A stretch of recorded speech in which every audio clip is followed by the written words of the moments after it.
Hey everyone, my name is Chris. Thanks for taking the time to watch the video today. So today I thought we could take a closer look at the intelligent safety inside of all of our new cars today. This particular vehicle has a little bit more in there because it has the driving assistance professional package, as well as some other things. So we have a couple extra items which I'll call out as we go through it. But a lot of people just don't really know what this little green ring in the center is for, what it represents, how you can customize your different safety features and the warnings that the car has. So I thought we'd kind of do a deeper dive and take a look at this. So the first thing I did in order to get here was I pressed this green ring and I touch at the bottom of the screen an area where it says configure individual. That's how you can basically get into these settings and adjust it. So this list here is all of the different features available inside of our cars today. So again, this vehicle is pretty decently equipped, so it does have pretty much everything under the safety and warning section. But let me call out what would be standard equipment and what would be additional and what these features do. So starting at the top, we have forward collision mitigation. That's standard on all of our cars. If you tap into it, you have three options: early, medium, or late. And essentially what this does is if there is a car in front of you or a person running across in front of you, it's going to give you kind of that visual warning and then audible tones to try to get your attention so you can apply the brakes. If you have a head-up display, that graphic will be displayed up there either as a red person or a red car. If not, in either case, it'll be in your live cockpit in the center there. If conditions are kind of evolving too much and the vehicle does not believe you'll have the time to actually apply the brakes, it will do that for you. It's very aggressive. It kind of does it, within milliseconds. It's very quick. However, once it does it, you are fully stopped at that point in time. Early is going to be the most proactive, giving you the best chance of stopping ahead of it. Medium and late is going to be sort of a reactive situation, if you will. I wouldn't recommend that. I'd keep it on early, simply because I would rather, with the safety features, the system and technology be able to react sooner rather than later. Side collision warning. This is not standard on all of our cars. This is what you'll get when you have additional technology added. This particular vehicle has the driving assistance professional package. It also has the parking assistance package. So because it has, the cameras and the sensors and everything in the front, and with the parking package, it has the surround view cameras all around, that's really giving us the side collision warning. And what this does is when a vehicle is on either side of you and it's getting a little too close to you, your vehicle will reposition itself in the current lane. It doesn't mean it's going to remove you from where you are. It just means it's going to give you a few inches until this car figures out what they need to do. They'll get back to where they're supposed to be, and then your vehicle will recenter yourself. Options for this is simply on or off. Lane departure warning. This is standard for all of our vehicles. So what happens with this is this works about 40 miles per hour. If you cross over the center lane or shoulder and you're at 40 miles or exceeding, it will give you a slight vibration in the steering wheel. And then if you have steering intervention checked off, not only does it give you that slight vibration, but it will give you that tug and recenter you in the lane. And that's what the steering intervention does. The lane departure warning and steering intervention operate separately of one another, so you can always uncheck, just like I just did there, the lane departure warning. And in this case, the vibration will only be felt in the steering wheel. Now, when we go under lane departure warning, we have a number of different options. First is early. Now take a look at this white line crossing that center line. Notice how far out that is if I do early.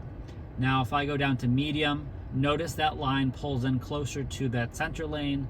Notice when I go down to reduce, it's even closer. And off, shuts the system off completely. I usually keep it at medium just because that's kind of a nice balance between being overly aggressive and not nearly aggressive enough. a lot of customers I work with, they do shut off steering intervention if they don't feel very comfortable with it.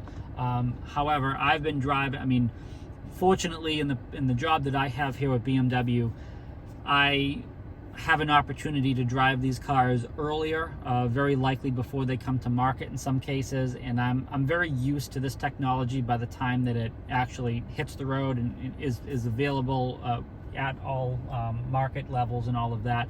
So I'm not very concerned about the steering intervention. I'm very used to it, and with the latest update to iDrive 7, there's actually been an enhancement to this with some greater understanding of narrow roads and making sure that the system is only interacting when it's appropriate. So I feel that it's perfectly safe and fine to keep that checked off. Active blind spot detection. This is a technology that works above 15 miles per hour. So if we look at our side mirrors, what we're going to notice is a little triangle in the outer glass there.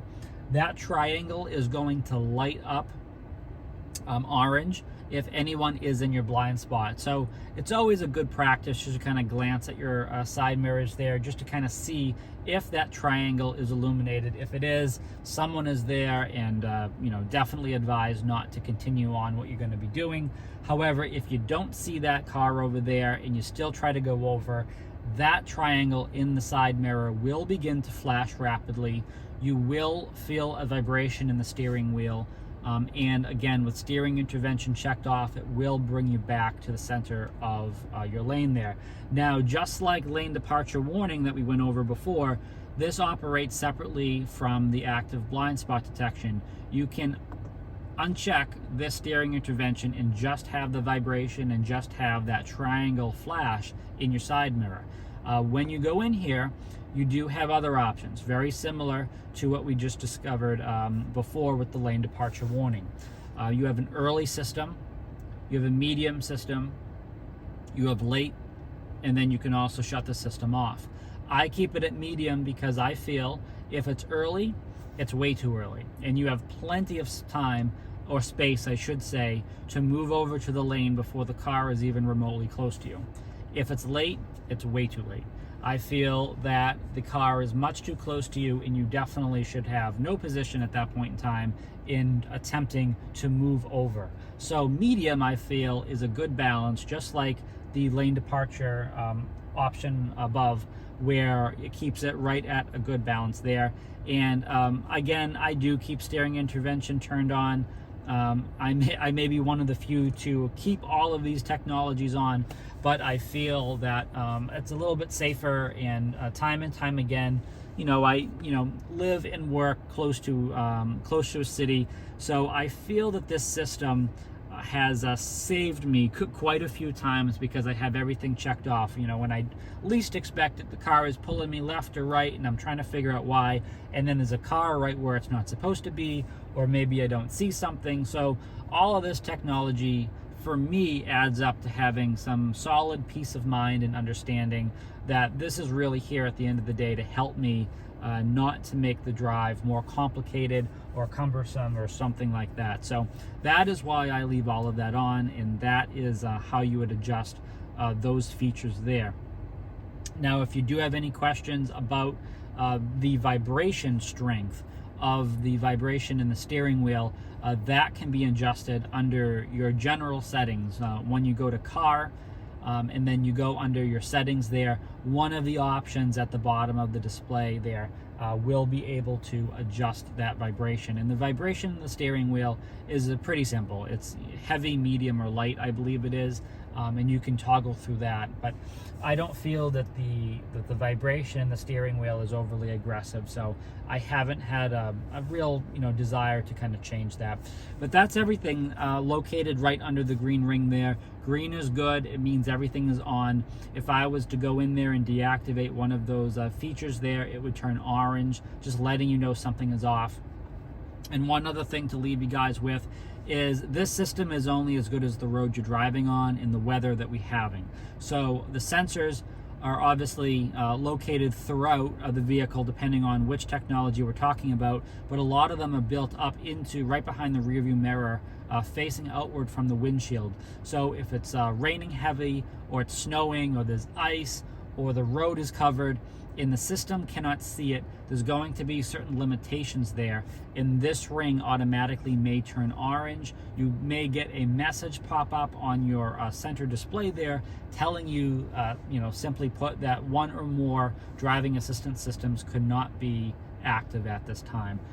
That will reset automatically depending on how the weather clears up and what goes on. So the system knows that it always should be on if you're asking for it to be on. But if it temporarily disengages because of the weather, don't worry too much. Just be more attentive, I would say, but know that it will come back on automatically when it needs to. And that's pretty much everything related to the intelligent safety right inside the center display there. I hope this has been helpful. Please make sure you subscribe so you can always stay up to date with our latest content, and please stay healthy and safe out there.